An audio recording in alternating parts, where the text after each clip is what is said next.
Hello friends, இன்றைக்கி என்ன சமையலில் பார்க்கலாம் வாங்க. ஒயிட் ரைஸ்,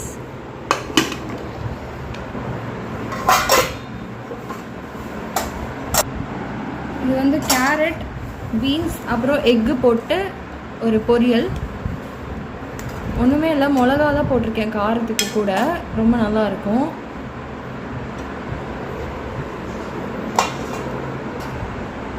பருப்பு ரசம்,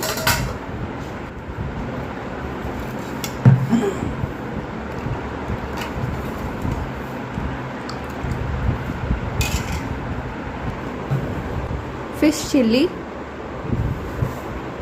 ஸோ இதான் இன்னைக்கு லன்ச். வாங்க சாப்பிடலாம்.